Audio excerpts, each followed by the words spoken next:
Hello everyone, I'm Paul and today we are solving problem 1653, minimum deletions to make string balanced.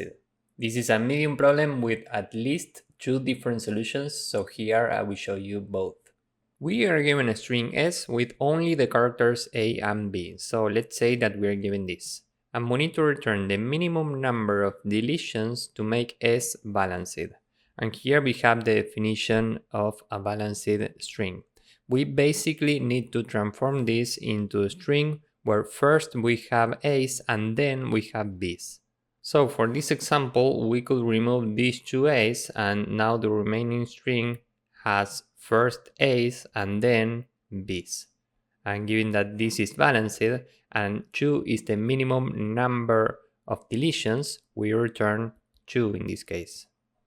Now we have another possible solution, which is to remove these two characters. The remaining string is also balanced, the number of removals is 2 and this is still the minimum number of removals. So the result for this example is 2. Let's say that we are standing at some index, let's say that we are here, and we want to fix this character. So we want to balance the entire string while we fix this character. How can we make this balanced?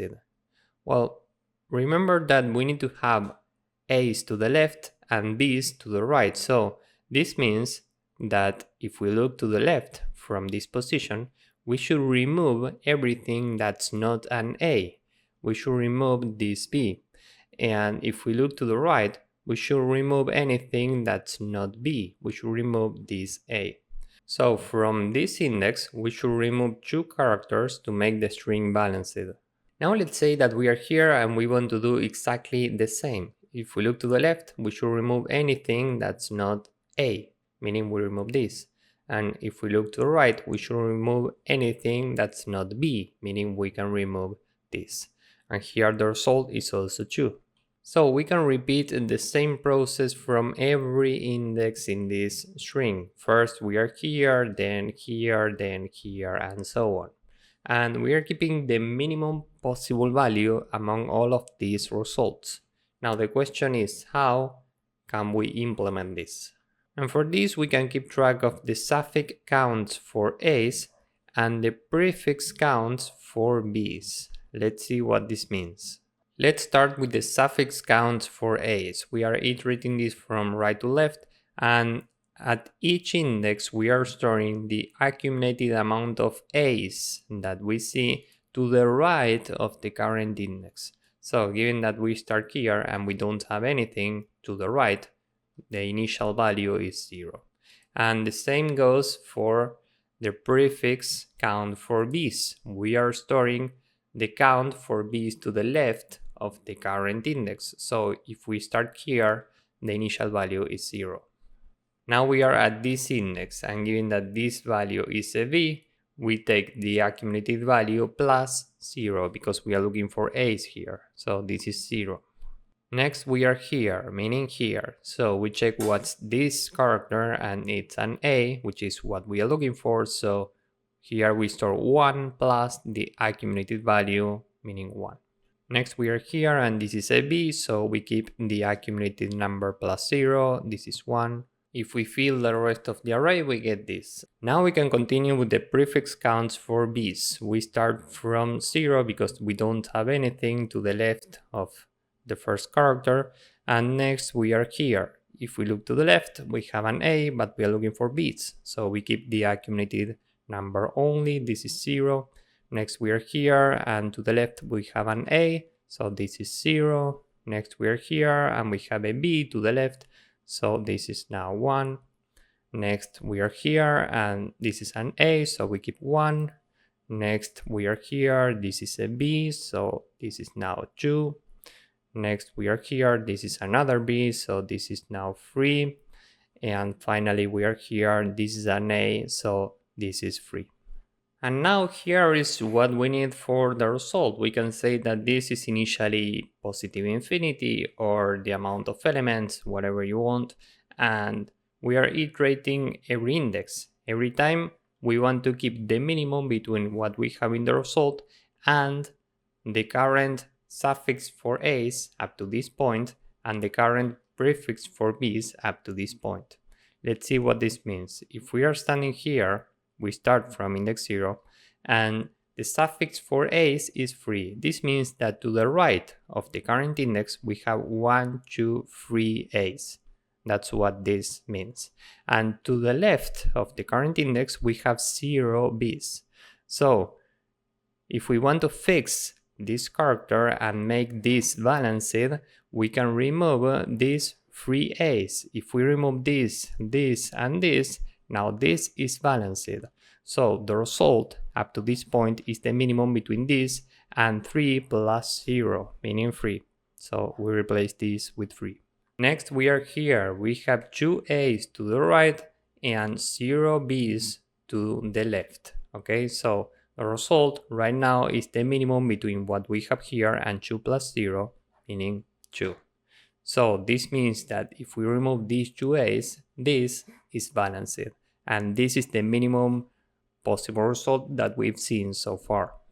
Now we are here, and if we fix this, the result is 2 plus 0, meaning 2. Next here, if we fix this, we get 1 plus 1, meaning 2. Here we also get 1 plus 1, meaning 2. Here we get 1 plus 2, meaning 3, and 3 is greater than 2, so we keep 2 here. If we fix this, we get 0 plus 3, meaning 3, which is greater than 2. And if we fix this, we get 0 plus 3, meaning 3, which is greater than 2.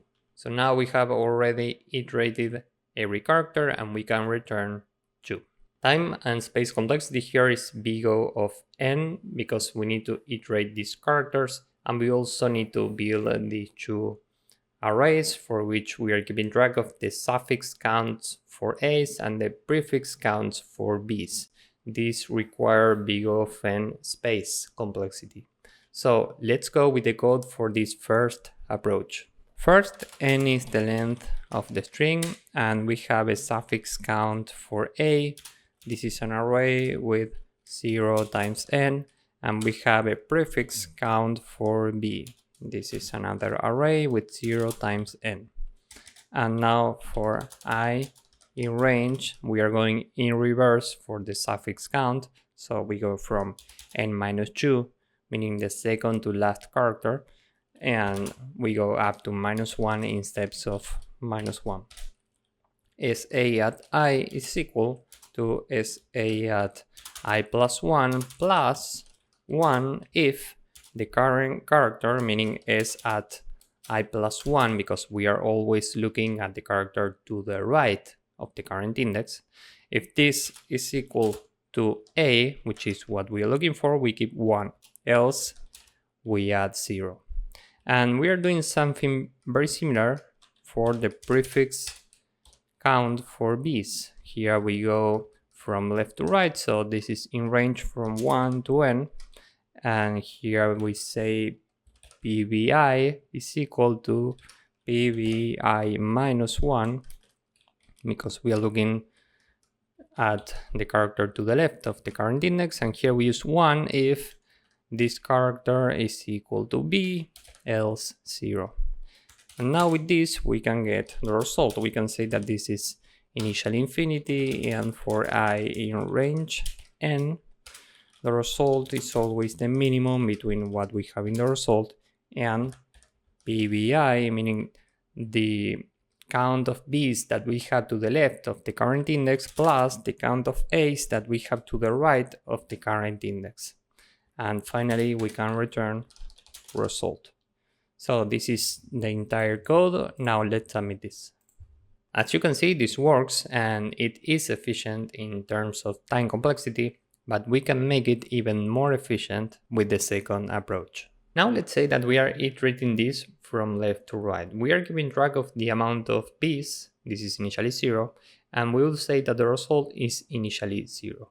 So we start from index 0 and we don't know what's next. We only know that here we have an a, and given that this is the first character, this is balanced, so the result stays at 0. Next we are here and we don't know what's next. We only know that here we have an a, the previous result is 0, and the amount of b's that we've seen so far is 0. So given that this is 0 and we currently have an a, the result stays at 0. This is a balanced substring. Now we are here, we have one b, so we add 1 to the count of b's, and in the result we keep 0. Why? Well, because the current character is the b, and we are looking for first a's and then b's. So if the last character that we've seen is a b, we are good to go. The result stays as it is. Now we are here, the current character is a, and we know that the count for b's is 1, meaning we know that we have one b to the left of the current character. And here in the result, we need to keep the minimum between the result plus 1, meaning remove this a, and the amount of b's, meaning remove this b. And the minimum between 1 and 0 plus 1 is 1, so this is now 1. And just to be clear, this means that we can either remove this a or remove this b. In both scenarios, we get a balanced string. And in case you didn't notice, we are iterating this from left to right, and at each step we are using the result of previous subproblems to solve new subproblems. This is the definition of dynamic programming. So this is what we are doing here. Now we are here, we don't know what's next. The current character is b, so this is now 2, and we keep the result as it is because the last character is a b, which is exactly what we want for a balanced substring, so we can continue. Now we are here, we have another b, so this is free. Next we are here, we don't know what's next, and given that we've seen 3 b's and the result is 1, here we need to store the minimum between the result plus 1, meaning 1 plus 1, and the amount of b's. The minimum here is 1 plus 1, meaning 2. So in the result, we have 2 now. And once again, just to make this clear, this means that 1 plus 1 is smaller than 3. And this means that we can remove these 2 a's, and now this is balanced. Finally, we are here, we have a b, so the count of b's is 4, and we keep 2 in the result because we are ending with b, which is exactly what we need. So the result is 2, we need to return this. And by doing this, now we are solving the problem in big O of n time complexity because we still need to iterate every character, and space complexity is big O of 1 because we only need these 2 variables. So now with this in mind, let's see how to code this up. First, the count of b's is initially 0, the result is initially 0, and now we can iterate every character in the string.